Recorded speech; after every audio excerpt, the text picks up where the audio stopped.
మేము కాశీ అయోధ్యకి ప్లాన్ చేసాము. First time మా వారు వాళ్ళ అమ్మ నాన్నని అంటే మా అత్తయ్య మామయ్యని ట్రిప్కి ప్లాన్ చేశారనమాట. Kashi Ayodhya for the first time వాళ్ళు ఫ్లైట్ ఎక్కబోతున్నారు. They are very very very happy. మీరు చూస్తూ ఉండొచ్చు. అండ్ వాళ్ళతో బోర్డింగ్ పాస్ ఎలా తీయించాలని చెప్పేసి మేము ఇక్కడ వాళ్ళతోనే అటెంప్ట్ చేస్తున్నాం అనమాట. జస్ట్ దే ఫీల్ హ్యాపీ అని చెప్పేసి. సో మా కిడ్స్ ఇలా they are feeling happy with travelling with granny and grandpa. అలా అత్తయ్యతో అలాగా ఒక సెల్ఫీ తీసుకుంటూ అలా లగేజ్ దగ్గరికి వెళ్తున్నాం అనమాట. ఇక్కడ మనకి ఎక్స్లేటర్ చూడొచ్చు మీరు. వాకింగ్ ఎక్స్లేటర్ కూడా ఉంటుందన్నమాట, స్టెప్స్లా కాకుండా. ఎయిర్ హోస్టెస్ రెడీ అవుతున్నారు వెళ్ళడానికి. జస్ట్ మా మామగారిని పోజ్ ఇవ్వమంటే అలా క్యాప్ పెట్టుకొని ఫోటో పోజ్ ఇస్తున్నారు అనమాట. తర్వాత మా వారు ఇంకా ఎక్స్లేటర్ ఒకసారి ఎక్స్పీరియన్స్ చేయిద్దాం అమ్మ నాన్నకి అని చెప్పేసి ఫస్ట్ అత్తయ్యని తీసుకొని వస్తున్నారు. తర్వాత మా వాడు సింగిల్గా అలా వచ్చేసాడు అనమాట, హీరోలాగా. తర్వాత మా మామగారిని తీసుకొని వస్తున్నారు మా వారు. They are very very happy actually. మా సహస్రాన్ని కూడా ఒకసారి ఇలా డ్యాన్స్ చేస్తురా అంటే ఒక్కతల 5 స్టెప్స్ చేస్తూ వస్తుందన్నమాట. సో నేను అని చెప్పి వేదాంత్ కూడా వెళ్ళి జాయిన్ అయ్యాడు. తర్వాత ఒక హోటల్లో మేము లాగిన్ అయ్యి ఇలా స్నాక్స్ తీసుకున్న తర్వాత చిన్న టెంపుల్కి వెళ్ళాము. ఆ తర్వాత కాశీకి వెళ్ళడానికి, కాశీ టెంపుల్ దర్శనానికి అని చెప్పేసి ఇక్కడ ఒక మీడియేటర్ అనమాట, మధ్యలో మనకి హెల్ప్ చేయడానికి ఉంటారు. వాళ్ళ హెల్ప్తో ఇక్కడ వెళ్తున్నాము. దారిలో ఇంకా బొట్లు చాలా ఉంటాయన్నమాట. Every street is a temple in Kashi. So అలా బొట్టు పెట్టించుకొని నడక స్టార్ట్ చేసాము. ఇంకా నడుస్తున్న కొద్ది ఓపిక ఉండాలండి. ఓపిక అంటే ఇక్కడ ఎన్నో టెంపుల్స్ అనమాట, అడుగడుగున టెంపుల్సే ఉంటాయి మనకి.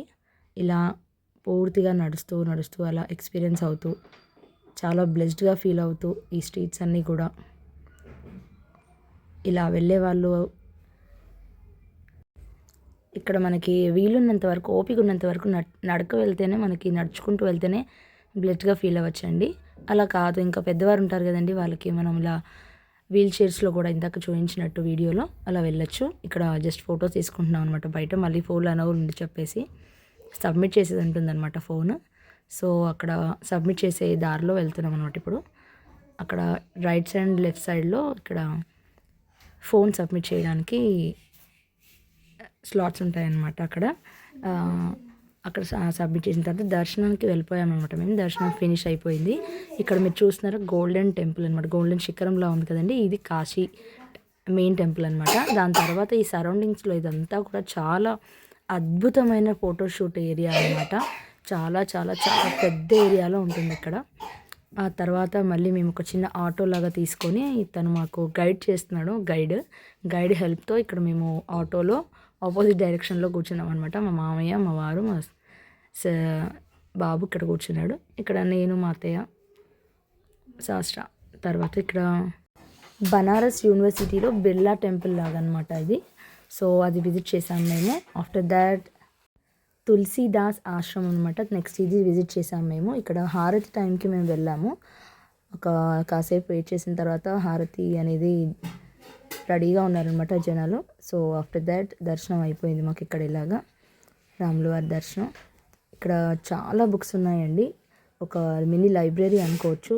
ఫుల్ వాల్స్ మొత్తం రామాయణం అంతా హిందీలో అక్కడ ఉందన్నమాట వాల్స్ మీద. నెక్స్ట్ మేము ఇక్కడ కాశీలో బోటింగ్ చేస్తున్నాము. మా అత్తయ్య గారికి చాలా భయం వేసింది. స్టార్టింగ్ వద్దంటే వద్దన్నారు. ఇంకా జై శ్రీరామ్ అనుకుంటున్నారు. ఓం నమ శివాయ అన్ని జపం చేస్తూ అలా ప్రయాణం స్టార్ట్ చేసామన్నమాట. మా మావయ్య గారు చాలా స్ట్రాంగ్గా ఉన్నారు. మా పిల్లలు ఇంకా అలవాటు అయిపోయిందనమాట. మా సార్ ఇలా వీడియో అంతా క్యాప్చర్ చేస్తున్నారు, ఆ ఏరియా అంతా కూడా. ఇక్కడ ఘాట్స్ ఉంటాయండి, చాలా ఒక 50 అబౌవ్ ఘాట్స్ ఉంటాయన్నమాట. ఇక్కడ ఏ ఘాట్కి అది స్పెషల్ ఉంటుందన్నమాట. ఇక్కడ మీరు చూస్తుంది మణికర్ణిక ఘాట్ అండి. అక్కడ నాన్ స్టాప్గా దహనాలు అనేది జరుగుతూ ఉంటాయన్నమాట. మీరు చూస్తే చాలా ప్లెజెంట్గా, చాలా బ్యూటిఫుల్ వ్యూ అనమాట ఇక్కడ బోటింగ్లో మనకి. ఇక్కడ గైడ్ మాకు దశాశ్వమేధ ఘాట్ దగ్గర మేము గంగా హారతి కోసం వెయిట్ చేసామన్నమాట. ఇక్కడ ఘాట్స్ అన్నీ లైన్గా ఉన్నాయి. సో ఇక్కడ బోటింగ్ తర్వాత ఇంకా నెక్స్ట్ మేము దగ్గరకు వచ్చేసాము. అయిపోయింది, మా బోటింగ్ ఫినిష్ అయిపోయింది. ఇక్కడ దహనాలు మీరు చూసినట్లయితే ఇక్కడ జరుగుతూ ఉన్నాయి. ఆల్మోస్ట్ చూస్తూ ఉంటేనే గూస్ బంప్స్ వచ్చేసాయండి. We feel really blessed having the trip. దీని తర్వాత ఇంకా అలా చూస్తూ ఉండిపోయాము. ఆ ప్లేస్ క్రాస్ అవుతూ ఉంటే తెలియని వైబ్రేషన్స్. మా పాప అలా గైడ్ మాకు కొంచెం దగ్గరగా కూర్చుంటే గైడ్ అంతా కూడా ఎక్స్ప్లెయిన్ చేస్తాను, ప్రతి ఘాట్ గురించి ఎక్స్ప్లెయిన్ చేస్తాను అని చెప్తున్నారు. బట్ పవిత్ర గంగా మా మీద చల్లిన తర్వాత నేను ఇక్కడ మళ్ళీ హౌస్ వైఫ్ అయిపోయాను కూడా. నేను కోడలిగా కుటుంబ బాధ్యతల్ని ఎలా తీసుకుంటున్నాను, అక్కడ కూడా మా వారు నాతో సర్వ్ చేస్తున్నారు అన్నట్టు. ఇలాగా అదో తృప్తి ఆయనకి. మా బాబు ఫోర్స్ చూడండి ఎలా ఓవర్ యాక్షన్ చేస్తున్నాడో. ఇలా గంగా హారతి కోసం ఎదురు చూస్తూ అలా గంగా హారతిని కూడా